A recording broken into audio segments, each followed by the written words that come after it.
یہ اشکال کیا گیا، اور یہ بہت کامن اشکال ہے جو شفاعت کے اوپر کیا جاتا ہے۔ نہ صرف شفاعت کے اوپر کیا جاتا ہے بلکہ بہت سے اعمال ہیں جن کے اوپر کیا جاتا ہے۔ مثال کے طور پر زیارت امام حسین علیہ الصلوۃ والسلام کے متعلق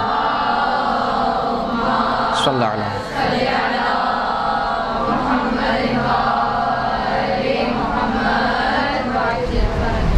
کہ مثال کے طور پر ایک قدم اٹھانے سے پورے گناہ معاف ہو گئے۔ یہ کیسے ہو سکتا ہے؟ امام حسین کی زیارت کے لیے کوئی شخص اگر ایک قدم اٹھائے تو کیا ہوتا ہے؟ گناہ معاف ہو جاتے ہیں۔ یا مثال کے طور پر امام حسین کے مصائب میں اگر ایک قطرہ آنسو سے نکالے تو سارے کے سارے گناہ معاف ہو گئے۔ بعض لوگ اشکال کرتے ہیں یہ کیسے ممکن ہے کہ ایک قطرے سے سارے کے سارے گناہ معاف ہو جائیں؟ پھر تو آپ نے گناہ کی چھوٹ دے دی۔ انسان پورے سال مثال کے طور پر گناہ کرے اور ماہ محرم میں آ کے چند دن مثال کے طور پر آنسو بہا لے، صاف ہو گئے اس کے اعمال۔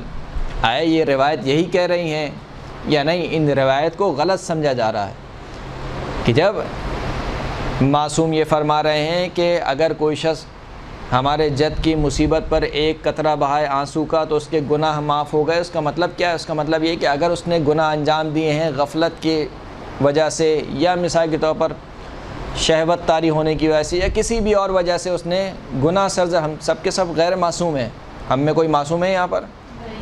کوئی معصوم نہیں ہے، ہم سب سے غلطیاں ہوتی ہیں، لیکن وہ غلطیاں کیسی ہوتی ہیں؟ لاپرواہی کی ہے مثال کے طور پر کہیں، یا مثال کے طور پر غفلت کی ہے اس وجہ سے، نہ یہ کہ عمدن اور جان بوجھ کر، یعنی جسے ہم بغاوت کہتے ہیں، بغاوت نہ کی ہو انسان نے۔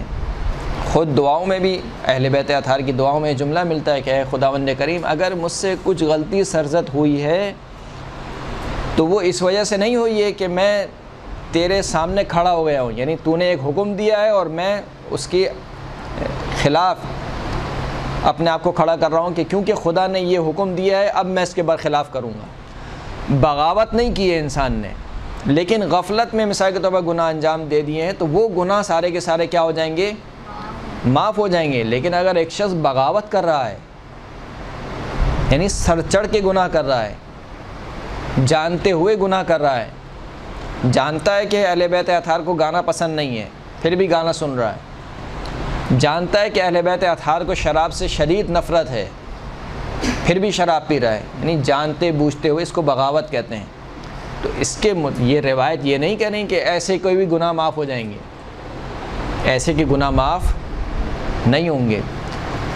تو لہٰذا بہت سے ایسے اشکالات ہیں جو کیے جاتے ہیں خود امام حسین کی زیارت کے متعلق، امام حسین کی مصیبت کے متعلق، کہ کیسے ممکن ہے کہ ایک زیارت مثال کے طور پر 100 حج کے برابر ثواب رکھے، یا ایک عمل مثال کے طور پر رسول اللہ کے ساتھ عمرہ انجام دینے کا ثواب رکھے۔ اور بالخصوص یہ جو اشکالات کیے جاتے ہیں ان کی اصل وجہ یہ ہے کہ اس زیارت کو کم رنگ کیا جائے۔